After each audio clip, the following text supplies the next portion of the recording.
Greetings, this is Paul, your Pacific Northwest trail guide. I want to help you pick your next trail to explore, so let's check this one out. The Golden and Silver Falls Natural Area lies hidden away, not far from the southern Oregon coast. You take a nice drive on a narrow road that follows along a creek shrouded by old-growth myrtle trees. When the road ends, you arrive at a parking area where a small network of trails allows you to explore the namesake waterfalls of this area. If you explore all of the trails, you end up hiking around 3 miles and ascending over 800 feet. The area is close to sea level and typically accessible all year round.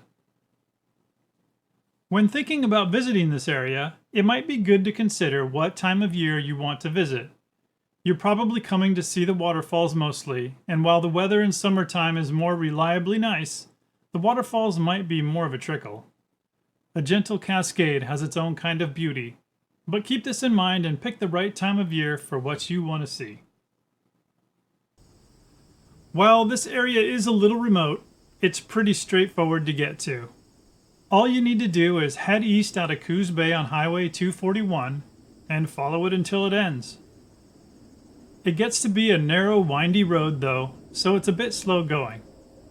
It might take you about an hour to get out there from town, even if you take a short stop at the Myrtle Grove Park, which is about 5 miles before you get there. Also, shortly after the Myrtle Grove, you can find a campground at Nessica County Park, which might come in handy if you've come a long way and want to camp close by after your hike. Signs will keep you on the right track at any minor road forks. A couple of trails head out from the parking lot, the shortest of which heads up to the north towards a viewpoint below Silver Falls.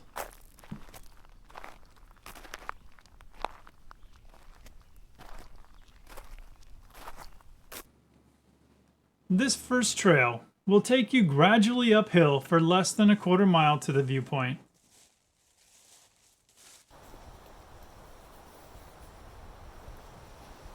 Most of the trail in this area used to be a road up until about the 1950s, so it's very wide.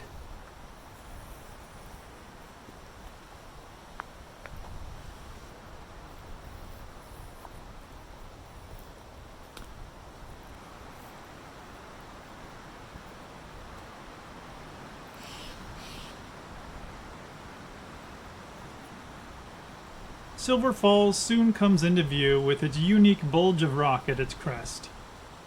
In this late summer visit, the water flow is quite low, and might be even lower in other years that might have less snowmelt.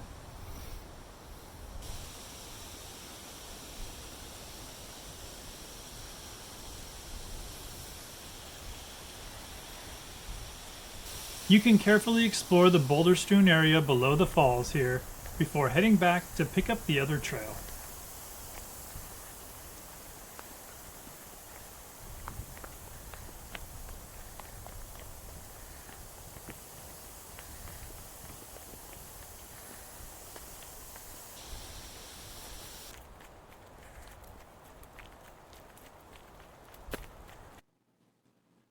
The next short section visits the bottom of Golden Falls.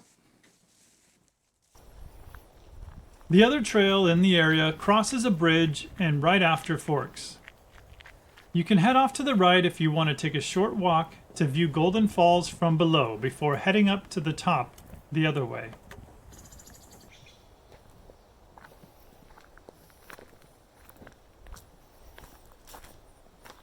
This short spur is pretty much flat.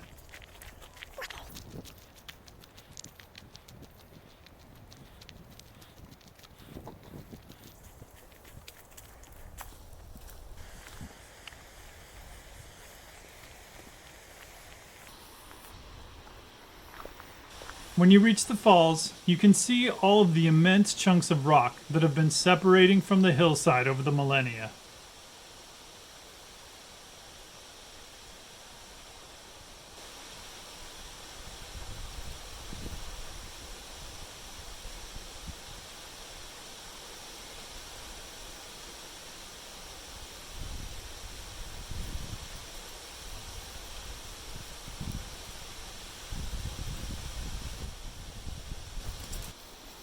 The grand finale of this hike awaits you, so head on back to the fork after the bridge for the best part.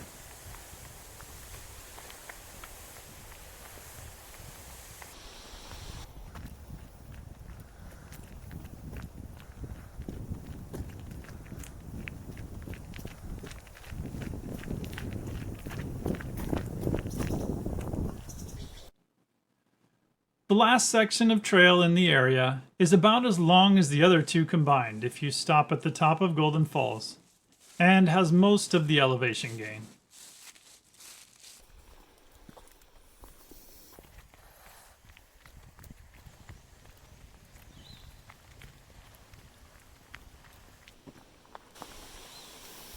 You'll actually be visiting Silver Falls again from the other side on your way up. Dude, why did we even go on the first trail? This one takes you right there.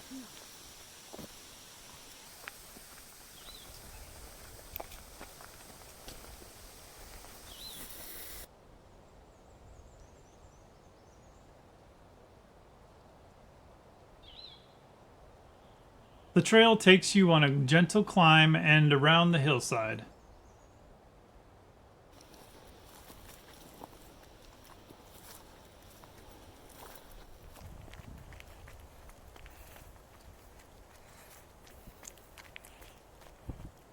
Soon it flattens out and opens up to the canyon as you approach the falls.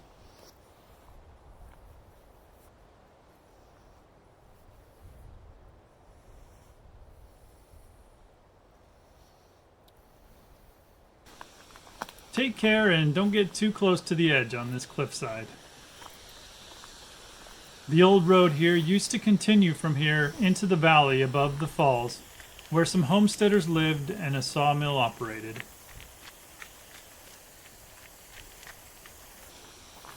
Take a seat and enjoy the grand view for a while.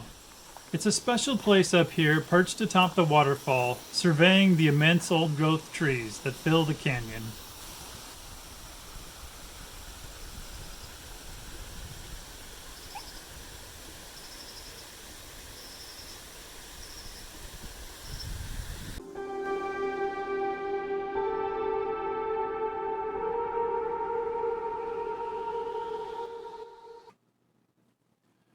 While you find most of this trail to be wide, easy terrain, I do give it 2 rocks in consideration of the rougher terrain you'll likely want to explore at the bottom of the 2 falls. Little to consider for elements on this one, and the length and climb are shorter than average. That's all for this edition of Pacific Northwest Trail Guide. I hope I have or will soon help you pick your next trail to explore. I scouted this one on September of 2022, but trails are always changing. If you pick this trail and encounter any changes people might like to know about, help out your fellow explorers by sharing in the comments on this video. I've shown some of the beautiful sights of this trail in what feeble capacity a video can render.